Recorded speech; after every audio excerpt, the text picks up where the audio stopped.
Good evening, everyone. Welcome to week 3 of the Raw Football Weekly. Coming back strong after last week's bye week, thanks to an Alex Saxon Well, nice and well rested, Matt. goalkeeping injury. Goalkeeping malfunction, I like to call it. Not since the days of Djibril Cissé for Liverpool have we seen such a horrific leg injury. Some would say it was not one for many eyes. Let's just leave it there. Yeah. No one really wants to hear about my goalkeeping talent, so. Or lack of talent. I think the Ron Weasley comparison last week was pretty apt. The Ron Weasley Taibbi merge. Yeah, it's a good. You found a good range there. I think so as well. I agree. So the finals have kicked off for the A-League, and two teams have already bitten the dust. Unfortunately, Sydney FC were the first to go, losing 3-2 to Wellington on Friday evening. Yep. Well, let's be honest. I think this result was entirely predictable from a Sydney FC fan perspective. Anyway, it's kind of the first 80 minutes were dire. Let's be honest. The game was only really got good to the last of the 10 minutes or so when things really took off. But congratulations to the Phoenix, I guess. Yeah, no, that's fair. I think we'll be cheering for them the rest of the way. I would think so. Their crowd was really disappointing. Yeah, like I thought 10,000. so. Going from a sellout 2 or 3 years ago when they hosted the final to I guess maybe like less than a half full cake tin on Friday. Yeah, half full cake. Maybe clash with the super rugby. Maybe not. Was it? I have no idea. I mean, what's the Super Rugby? Yeah, I'm only familiar with real football, so to speak. Oh, hang on. Hold on. But back to the game. It was great to see Tim Brown getting a goal in front of his home fans in his last ever home game as he's retiring at the end of the year. And 3 goals Sydney conceded, 3 from set pieces. Well, sorry, 0 from open play, 2 set pieces and a penalty. Well, yeah, again, I think there's centre defence troubles, so it's just coming back to haunt them yet again. I think Boschkart and Beecham have been inconsistent at best this season. It's just showing again. But I think the key thing I've taken from Sydney's season is how they've constantly left themselves in positions where they've had to recover the game. Almost is they've very rarely found themselves in the position of dominance, but they've always having to sort of go out and get those sort of late equalisers or late winners. Yeah, so it's interesting because we mentioned this last week in our email exchange that there's been so many games this year where Sydney have looked the better side. Yeah, and absolutely. I can't remember the last time they put 3 or 4 goals on a team. Yeah. I mean, even last week against Newcastle, that Sydney first half was so good they could have been winning by 5, and in the end that second goal from Newcastle almost brought them back in the game. Yeah. And it was just classic Sydney. And we saw it again on Friday.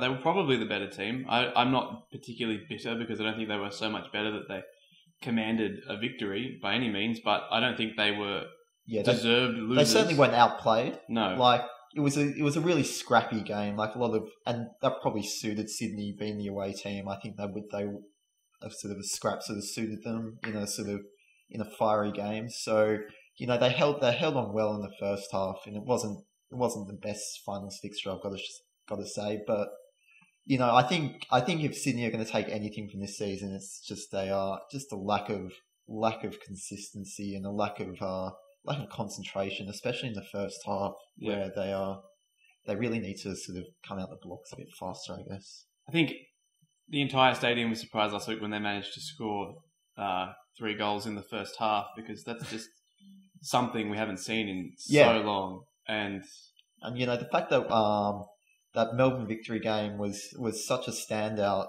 because they dominated that game from start to finish, I think is a pretty sort of telling thing to take from their season, and that there wasn't enough of that sort of thing, because the potential is there. Yep, I think a out and out scorer has to be Sydney's top priority. And that's it's not to say that Cazorina's being sort of particularly bad. I think he's sort of good for what he is. I think he has something to offer. I just don't think and Chianese is still very young, and he might be that answer with his late season form, but he did miss a fair few shots over the course of his first 6 or 7 games in the A-League, and they haven't really had a pure scorer since Alex Brosk left. I think that's fair to say. Maybe young Mitch Malliot might be the man. Yeah, he looks a prospect. Signed on for another couple of years. That goal against Adelaide was great. I mean, it was. Let's hope so, because they need something, or this club can't succeed without someone being able to score goals. through all the creativity that midfield provides. Yeah, definitely. So let's talk about Wellington a bit though. I think it's hard to feel too sorry for Sydney after that, because I think Wellington really do deserve to go to the Final Four. I guess if you want to call it that for all you college basketball fans out there. But yeah, I thought Bertos especially had a really really good game. He's been playing well the past month, I think, and obviously Eiffel doing his thing. Yeah, he's just been. Well, were it not for Mr. Smeltz and Berisha, who we'll get to later, Eiffel would probably have been the best striker in the A-League this year. Yep. And Babalj, sorry. It's just our wonder kid that is, Ellie Babalj. Absolutely. But yeah, Wellington, pretty likeable team. I think everyone would agree, and I don't think that there's much to begrudge them in terms of success. So I guess the talking point might be is that if Wellington do go on and if the unlikely does happen and they go and win the A-League, what does that say about Australian football? I guess if a New Zealand team were to come in and I guess spoil the party, I guess what do you think that says about? I don't know. Well, it's never really spelt doom for. I mean, the Toronto Blue Jays have won the World Series back-to-back years in the mid-90s in the baseball. That didn't really cause Americans to start panicking by any means. And of course there's the NHL, which is half Canadian almost. Sure. Not half, but you know what I mean. Yeah, definitely. And the most successful franchise in the NHL is a Canadian one. Yeah. So. And given it's not exactly 11 New Zealand players, I mean Paul Eiffel's their best player. Yeah. He's not from New Zealand. Andrew Durante's their captain. He's not from New Zealand. Not to take anything away from their great New Zealand players like Sigmund, Bertos, Tim Brown, but I don't think it's really something to. I guess I probably agree with you. Yeah, and I guess it's just the fact that like with your American sports analogy, New Zealand have been a part of Australian sport for. Well, at least league sport for quite a long time now. And again, I mean, the Warriors were in the NRL Grand Final last year. And I guess that's kind of what drove me to the question because of the prospect. Because I know there was a bit of a sort of league panic about the possibility of the Warriors winning it. I remember that Sea Eagles article to the Telegraph, I think last season, saying how bad it would be for league or something. Well, I was just very surprised at how many Australians were going for the Warriors in that game. But I was. Well, that's just the public's disdain for Manly more than anything. I know so. I was going for the Sea Eagles, but let's move on from that. I think we've established that the Phoenix are a pretty likeable team. Brisbane Roar 2, Central Coast Mariners 0. The first leg of the major semi-final, and it was a typical Brisbane Roar performance, I think you would say. I would say it's just a classic Brisbane Central Coast game yet again. Late drama, and I think that second goal might just be too much for Central Coast to overcome, because I think Brisbane were deserved 2-0 wins. Do you think it's time for Henrique to be relieved of his penalty taking duties yet? Yeah, it's couple of awful ones in the last couple of weeks. Two shocking penalties. It's not as if they were particularly good saves. Yeah, but vindicated a few seconds later by bundling home that scrappy goal off the resulting corner. If that doesn't make up for his two penalty misses, that glorious finish, then I don't know what will. Just what an eye for goal. to be able to score from there. An attacking instinct, would you say? Yeah, there weren't many players that could have taken that chance like he did. If there's a player who's in the right place at the right time, it is Henrique. If you get your Ruud van Nistelrooys and your Pippo Inzaghi's, it's all about the slippery fish. It's all about the Brisbane Roar and the A-League. He was booked for removing his shirt after scoring, which, maybe just relieving some tension.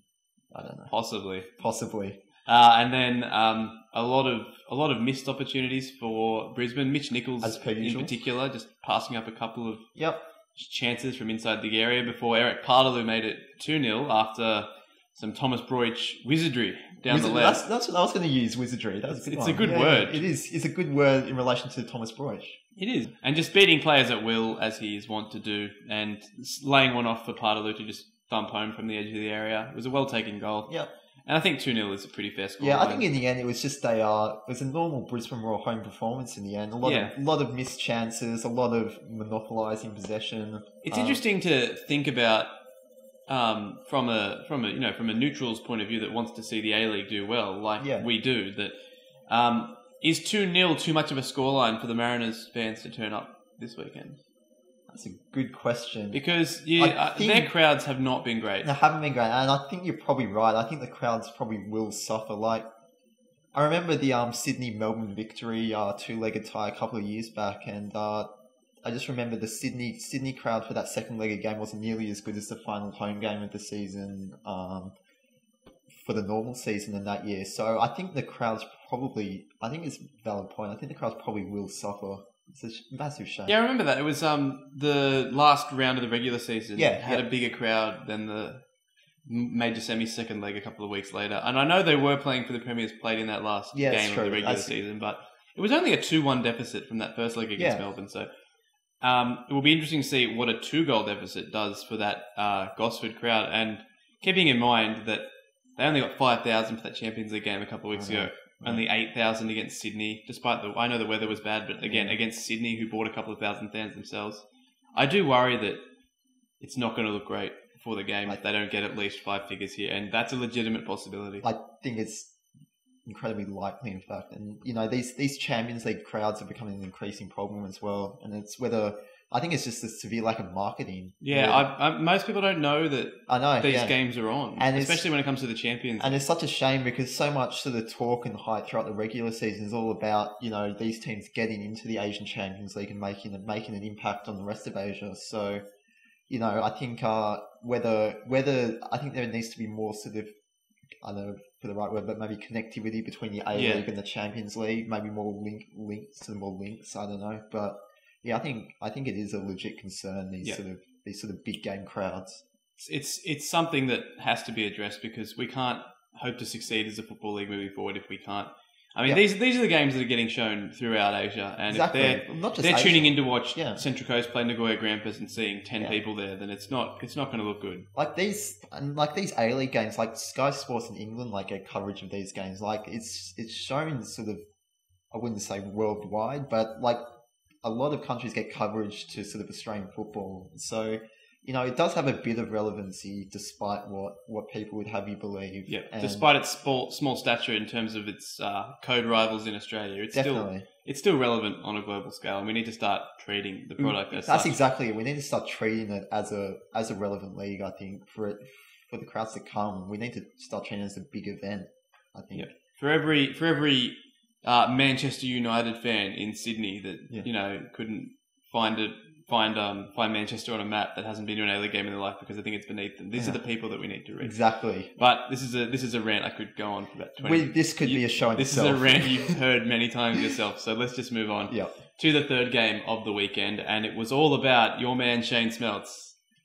Perth 3, Melbourne Heart 0, and the Glory will host Wellington next week in the elimination semi-final after a pretty dull affair, apart from those 3 Smeltz chances. It wasn't the best game. Let's be honest. I think only 1 out of the 3 games really delivered up to its finals. And fitting that was the game between the 2 best teams in the country. Probably rightly so. But Perth getting the job done yet again, and convincingly, even though the game wasn't the best to watch. 7 in 2 games for Shane Smeltz. That's Sergio Aguero on Football Manager 2008 like numbers. That's Miroslav Klose on FM 2007 numbers. I was going to say Curlon in 07. Oh, what's happened to him? He was for people that don't know, he was the bloke that used to dribble like a seal down the sidelines. That YouTube viral video that used to do the eel sort of thing. I'm sure he's just ploughing away in the Brazilian league. Brazilian third division. No, I'm sure he's playing for. I actually don't think he is. I actually Wikipedia'd him. When? About a month ago. That's ridiculous. After I thought about my good old Curlon days back in the... There's absolutely no way Curlon is not playing at least Brazilian first division football or higher. I'll bet you. On air. Good. Producer Julian, look it up right now. Curlon, what division of Brazilian football? Kerlon. And if he's not playing in Brazil... And get back to us soon. Right now. We're live on air. Great friend of the pod. We've got tens of people watching us right now. I think it's fair to say. Yes. Let's move on. Let's keep talking about this while he looks that up. Yep. So, this game wasn't a spectacle, but it was Perth's biggest crowd of the year, which was good. Brilliant atmosphere as well. This is an interesting idea that was brought to me by a friend of mine George, that also writes a few articles for the Raw. He wrote that great article about the Japan world ranking a couple of weeks ago. If you haven't read that, you should. It's very interesting as to why they played a friendly, which they would have been better off not playing, despite the fact that they won. It's a very interesting read. You should check that out. But back to my point. He mentioned to me that it would be much better to see the A-League teams playing in smaller stadiums with bigger crowds. And having Perth in NIB Stadium where the capacity is less than 20,000 and having 16,000 there looked great. You compare it to when you have 16,000 at Allianz Stadium for a Sydney game, and it doesn't look very good at all. Yeah.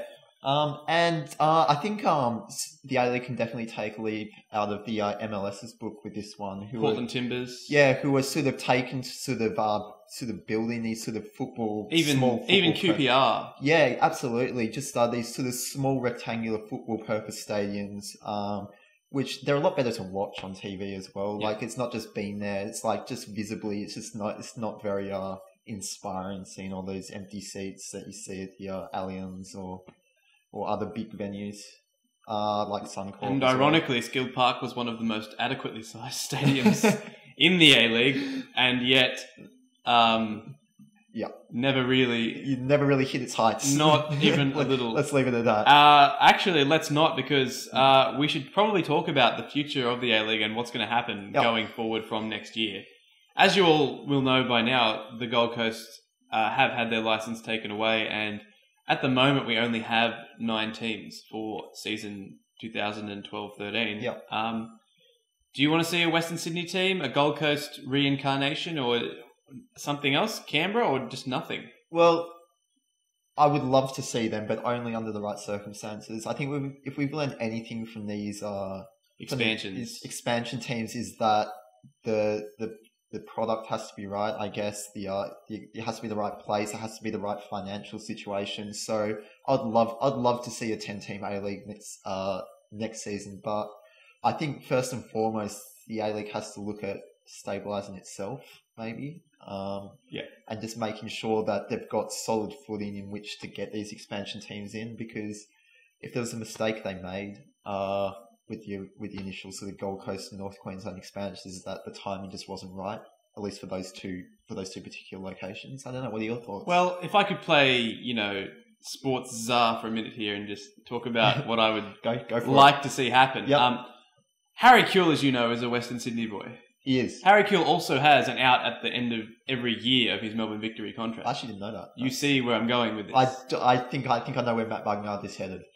There is a stadium in Parramatta that would be perfectly sized for an A-League team, and there is a huge, passionate football following in Western Sydney. If they could do it right, and it could happen. I know the Sydney Rovers bid sort of...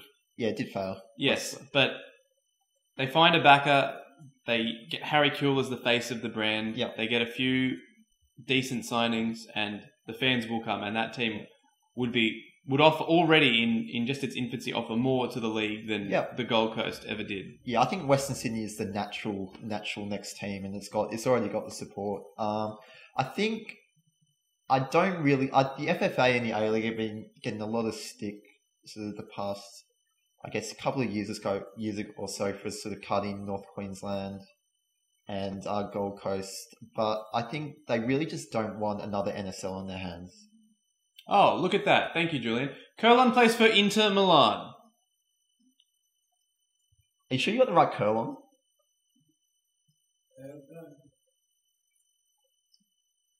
I'm not certain. This is not one of your finer moments. This is humbling. I'm humbled. I would say... Yeah, that's probably him. I don't know. Who did he used to play for?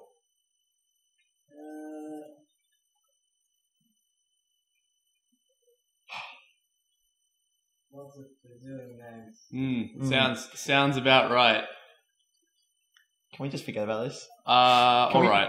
Can we cut? Is there any way we can cut this out? I don't think so. Well, speaking of embarrassing, let's just flash up a little Bungard red card video for your viewing pleasures. Well, I should mention that this was in the game against our arch rivals.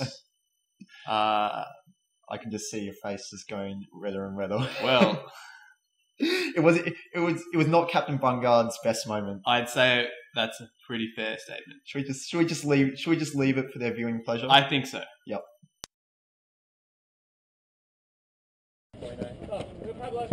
Before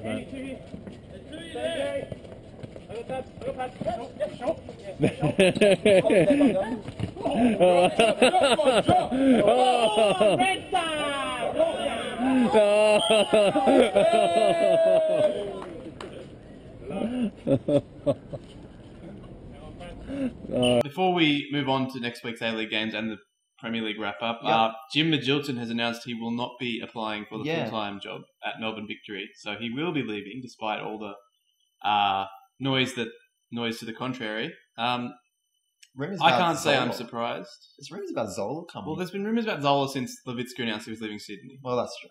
But that's nothing new. But again, that would be very exciting for the league and would probably rouse some of those Euro snobs out of their I think it would. A-League hibernation to come and actually get. You're saying that, I think I agree. I don't think it's a big loss for the A-League. No, I think not even a little. I think he probably didn't get the biggest chance maybe to prove himself, or he hasn't given himself the biggest chance to prove himself. But you can't cut it. Let's let him go. He could have been the next Terry Butcher. What might have been what might have been a great era in A-League football is now gone. And as much as I want to see Melbourne Victory fail, I also want to see the best quality of football possible, and Jim Magilton was not going to bring that to anyone. I don't think so. I think that's so next week we have two games, the second leg between the Mariners and Brisbane at Blue Tongue Stadium. Brisbane taking a 2-0 lead away. Yep, we've discussed this. I think Brisbane should have enough to see that through. Yeah, even if they don't win, I can't see them losing by more than one. Exactly. So I think they should have the home final. Yep, for the second year in a row. Yep. And over in Perth, the Glory host the Phoenix. Should be a cracker. Yeah, hopefully a full house at NIB Stadium. I think you can bet that it will be. I think if you go on the last crowd, I think it should be a cracking crowd. I hope so. And for the core of that Glory fan base that have stuck with them through the NSL wilderness, from their glory days of the NSL to that sparse period in between the NSL and the A-League through to now, they deserve this more than any group of fans. Yep. So I really do hope that the ever loyal fans from the shed. Exactly. Well done, lads. Yeah. With their bells. Yeah. Gotta love those cowbells. Let's go across to England. Manchester City have dropped further behind United with a 3-3 draw at home against Sunderland. Yep. Could have easily been a win for Sunderland as well, if not for those late heroics. But even then, I don't think Man City can really be too positive about that game, even with the late comeback. Sunderland played exactly how you should play away to a team like Man City. They sat deep, they closed down their space in their own half, and they didn't really allow for Man City to do much really, and they were brilliant on the counter. Yeah, I don't think it's time to panic yet if you're a Manchester City fan, but I think it might be time to start bracing yourself for the realization that you're not going to win the league this year. Yeah, I was just and second place. Well, I know it sounds condescending for me to say second place is all right, but the core of this team is still quite young. David Silva's got 10 good years left. Balotelli is still just a kid, and so many of the other players still got their best football in front of them. I don't think this is something for Manchester City fans to panic about. Absolutely. We know they're up there with Spurs fans as the most pessimistic bunch going around, and I don't think this season is so much a setback. No, well, let's be honest. They're going to win trophies. Trophies are not far away from them. A Premier League title is inevitable, I think, and I agree. On the horizon. Yeah. But having said that, I think it's fair to say this has been if they don't win the Premier League anyway, it has been an underachieving Although season. Some would say that Ryan Giggs still has 10 years left. Yeah, his legs will just keep on going. He'll be player manager soon, I reckon. Absolutely. Player manager. Player manager Ryan Giggs. Absolutely. Running the show. Yeah, but sort of knocked out a disappointing Champions League run, and then knocked out of Europe in the Cup. So I think it's fair to say that even though it's not the worst season for them, I think there are reasons to think that they have underachieved a bit this season. Yeah. Don't know about you, but I think, but Well, and then you've got to think the whole Tevez saga. Yeah, that's true. Yeah, all these new players coming together. The more this group plays together, the more football they're going to win. Yeah, it's that simple. I think that's probably a fair summary. Yep. Yeah. Now, next game, somewhat more relevant to the other end of the table. Mm. Yeah. QPR 2, Arsenal 1. I personally did not see that one coming. I don't know many that did, Alex. Yeah, but QPR, it's just some brilliant home wins this season. Well, they've only won 4, and 3 of them were against Chelsea, Arsenal, and Liverpool. I'm not sure what was more surprising, the result or the fact that Arsenal didn't really have that many chances in this game. Yeah, not QPR. I mean, Walcott scored with their first shot, and that was almost 40 minutes into the game. I guess going to Loftus Road, it's a small ground. It's hard to sort of get the space that Arsenal like to play. They like to sort of utilize. I guess they utilize space better than any other team when there is space. So I guess QPR did well to close that down, but QPR had a few chances in this game, and they took the 2 goals they scored. They were brilliant goals. Yeah, Diakite and Tairab both scoring their first Premier League goals. Yeah. Tairab's was fantastic, shrugging off a couple and knocking it past Szczęsny. I guess for those who have seen sort of Tairab's play sort of the past sort of couple of seasons, both in Premier League and Championship, and sort of his cameos in his Spurs days, he's capable of that sort of thing. And although a very selfish player to say the least, some would say he is capable of that sort of thing. So it's good to see that finally come through. And he was a contender for our Man of the Week, but he was the man that the man took the title was Fernando Torres as Chelsea went to Villa Park and won 4-2. The man just cannot stop scoring goals. They come along like London buses, some would say. Shane Smeltz like, would you say? I would say. Yeah. Darren Dyer like? Yes. There we go. Yeah. There it is. Chalk that up. Yep. A goal and 2 assists for Torres as Chelsea try to get back in the hunt for one of those Champions League spots. Absolutely. And with Arsenal losing, that just helps their cause a little bit more. Yeah, Villa's home form just continues to be really bad. Yeah. There are dark horses to be sort of dragged into this relegation battle. I had a look at that today. Yeah. They're only 5 clear of Wigan and Wolves now. Exactly. Like things aren't looking not great. Wigan and Wolves. Wigan and Blackburn and QPR. Things aren't looking great there, and they haven't been convincing all season. They've sort of been sort of hanging on to this mid-table spot for a long time now. And I think they'll just do enough to hold on. I think they have done enough. I think you're right, but it's certainly not safe at the moment. I wouldn't say they do need to sort of knock up 2 or 3 more wins to really. I completely agree, and Newcastle will stay level with Chelsea after their 2-0 win at home against Liverpool. Another comical performance from the Reds. Pepe Reina just keeping his cool as per usual. Yeah, that was a very reasonable reaction to someone bumping into you after a set piece. Yes. And Andy Carroll, not the dream return to St James Park he had envisioned. No, I'm sure. Getting booked after diving to win a penalty, getting booed by the fans, and then eventually being subbed off. Just a bad day at the office for young. Although perhaps the Geordie inside him was double agent Andy Carroll. Is that what you're saying? I was not a bad call. No, just like double agent Bjorn for Newcastle when they play Sydney. Yep. Spurs back to winning ways. Yeah, finally. You haven't been able to say that since we started doing this video. No, you're seeing the happier Saxon this podcast. No, this is what Saxon's like when Spurs win. So you'll get to see it once every 5 or 6 videos. Yep. Hey! Spurs with a 3-1 win over Swansea.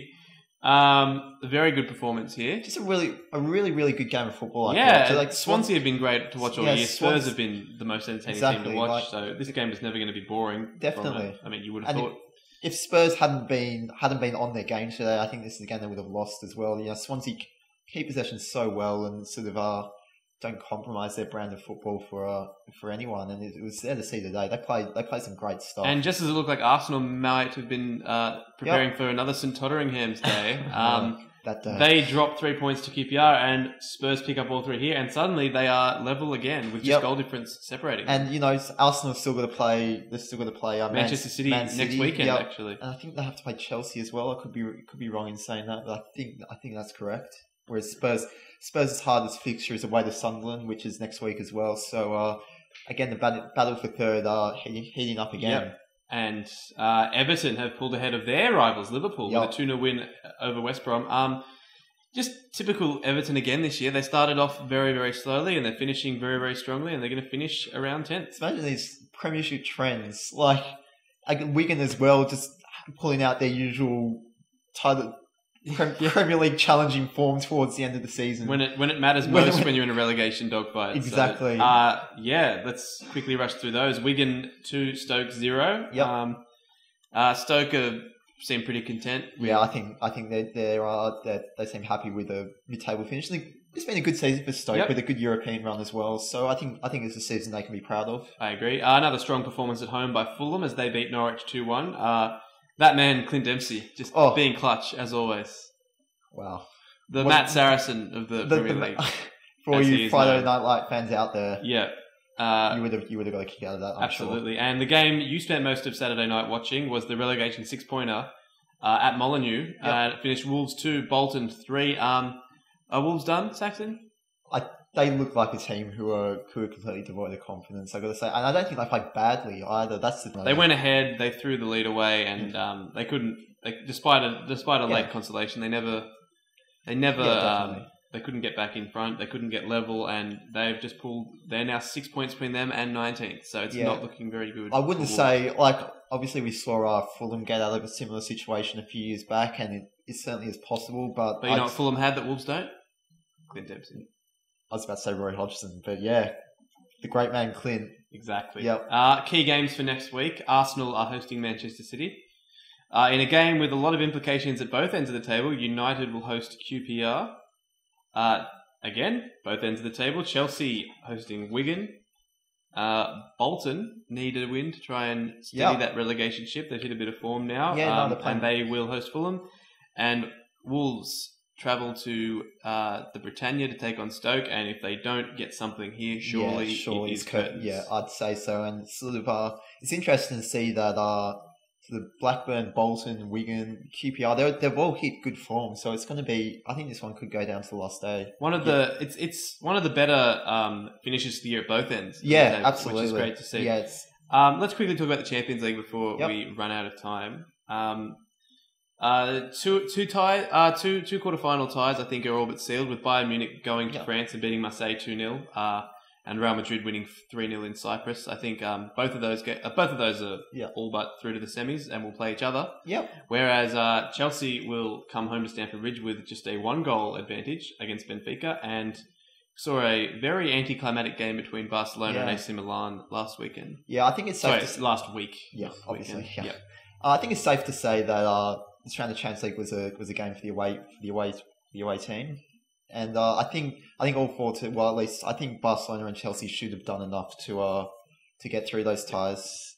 Unless Kevin Prince Boateng has something to say unless he pulls another sort of screamer out of his hat. Absolutely. Which I was waiting for at the San Siro. Just never happened. There was a few. Robinho and Ibrahimovic both missed a couple of easy chances. A few Barca players missing chances as well. Obviously, Iniesta and Xavi both missed good chances there. But I think Barcelona have done enough. Yeah, and so those games will be this week, so it should be very interesting. Yep, definitely. And the Barcelona AC Milan will be a pretty interesting tactical battle, because obviously AC Milan will just look to sit deep there and trying to hit Barca on the counter and get that away goals. It's good that the two games that are the two ties that are sort of still in the balance are on different mornings, so I can you can balance out those viewings. Obviously. Exactly, because I don't think there'll be much in the way of viewing the games at Allianz Arena or the Bernabeu. No, Bayern were really good away at Marseille. I was really impressed with that game with Real Madrid. I've already made a few wagers with some friends of mine that I think Bayern Munich will be able to get ahead of Real Madrid. But we'll talk about that when it happens in a couple of weeks' time. Yeah, exactly. Should be, if it happens, obviously. Hopefully by the time of our next show, Celtic will have clinched the Premier League. Don't. Can I say it? No. What do you think of the St Mirren versus Dunfermline? What? So now, why do you have to say it's treating it like it's not a serious football league? I think you know why.